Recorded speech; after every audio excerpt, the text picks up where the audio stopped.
Isang mapagpalang gabi po sa ating lahat mga kapatid at lalong higit sa ating Diyos na buhay. Let's continue to pray mga kapatid. Let's pray for our family. Ama naming Diyos na makapangyarihan sa lahat, muli po o Diyos, we thank you for this time na that we come before you, O Lord, na isang pamilya, Panginoon. Salamat po sa buhay, Panginoon, at sa lakas, O Lord God, na ibinibigay niyo po araw-araw, Father God. Salamat din po na kahit minsan, Panginoon, kami po ay nagkukulang. Kayo po ay nanatiling tapat, Panginoon, at alam niyo po ang aming mga pinagdadaanan, Lord God.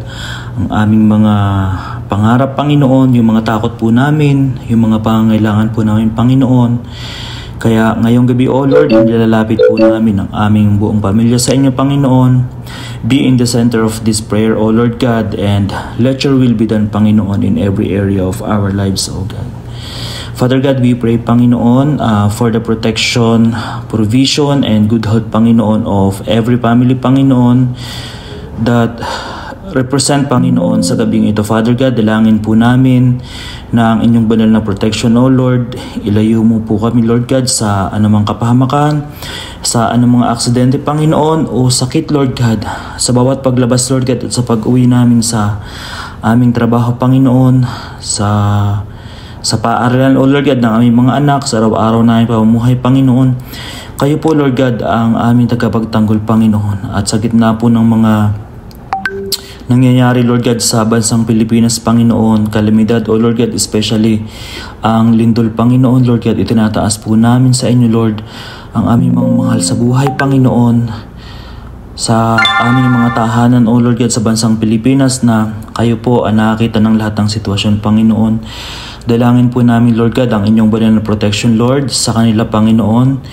Iligtas niyo po, Lord God, sila sa lahat po ng kapahamakan, Father God. Bantayan niyo po sila, Panginoon, sa bawat oras, Lord God, at bigyan niyo po sila, Lord, ng peace of mind sa gitna ng mga takot, O Lord God. Tulungan niyo po, Lord God, sila na makapaghanda at palakasin, Lord, ang kanilang pananampalataya, Lord, na kahit anong mangyari, Lord God, ay kayo ang Diyos na hindi nagbabago, Panginoon. Kayo ang Diyos, Lord God, na hindi po nagpapabaya, Panginoon, at laging nandiyan, Father God. And Lord, we pray, Panginoon, for the blessing and favor, Panginoon, in every household, Father God. Salamat po, Lord, dahil kayo po ang pinagmumula ng lahat ng mga pagpapala, Panginoon. We pray, Father God, na buksan niyo po ang mga pintuan ng mga opportunity, Father God, sa trabaho, Panginoon, maging sa negosyo, Lord God, or sa anumang plano, Lord God, ayon sa inyong kalooban. Father God, turuan niyo po kaming maging mapagpasalamat, Panginoon, sa bawat maliit, Lord God, or malaking biyaya, Panginoon, na natatanggap po namin. At habang pinagpapala niyo po kami, Panginoon, Lord, gamitin niyo po kaming bilang daluyan, Panginoon, ng pagpapala sa iba, Lord God, at lalong higit sa aming pamilya, Panginoon. Nawa po, Lord, ay makita ng mga tao ang inyong kabutihan, Panginoon, sa pamamagitan po ng aming pamilya, Father God. And Lord, we pray, Panginoon, for the harmony, for the love and unity, Panginoon, sa aming pamilya, Father God. Kung may mga tampuhan, Panginoon, kung meron pong galit, O Lord God, or hindi pagkakaunawan, Panginoon, tulungan niyo po kaming magpatawad, O Lord God, at magmahalan. Tulad po, Panginoon, ng pagmamahal, Panginoon, na ibinibigay niyo po sa bawat isa sa amin, Father God. Palitan niyo po ang galit, Panginoon, ng kapayapaan, Lord, at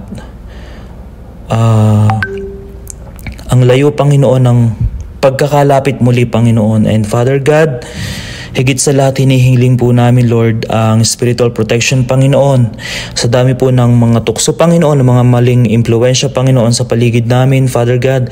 Bantayan niyo po ang aming mga puso, ang aming mga isipan, Panginoon, at palakasin niyo po ang aming pananampalataya para upang hindi po madaling matumba or matisod, Panginoon. Father God, punuan niyo po kami ng inyong presensya, Panginoon, upang sa bawat desisyon po namin sa buhay, Lord, ay kayo po ang masunod. Yung kalooban niyo po ang masunod, Panginoon. Father God, we also lift to you, Panginoon, our loved ones, Panginoon, na hindi pa po nakakilala sa iyo. Father God, Holy Spirit, hipuin niyo po ang kanilang mga puso. Buksan niyo po, Father God, ang kanilang mga isipan, Panginoon, upang makita nila ang katotohanan ng inyong pag-ibig, Panginoon. We We pray, Father God, for their salvation, O Lord, na balang araw ay makasama namin silang sumamba, Lord God, at naglilingkod sa inyo, Panginoon.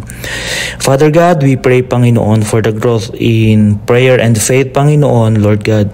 Turuan niyo po kaming lumapit sa inyo, hindi lang kapag may problema, Panginoon, kundi, Lord, sa bawat araw ng aming mga buhay, Panginoon. Father God, palakasin niyo po, Lord God, ang aming pananampalataya, Panginoon, lalo na po sa oras ng pagsubok, Panginoon. At kung may mga panahon, Lord God, na parang hindi namin kayo naririnig, Panginoon, Father God, continue, Lord, na ipaalala niyo po sa amin na kayo lamang po ay kayo po ay laging nandiyan, Panginoon, at tapat, Panginoon, at hindi po kailanman kami iiwan. We thank you, Father God. And Lord, we pray din po, Panginoon, yung wisdom and the strength, Panginoon, for parents. Father God, bigyan niyo po sila or bigyan niyo po kami ng lakas, Panginoon, sa bawat araw, Lord God. Bigyan niyo po kami ng karunungan sa bawat desisyon po namin, Lord God. Na Lord, we pray na kapag napapagod po kami, palakasin niyo po kami, Lord God.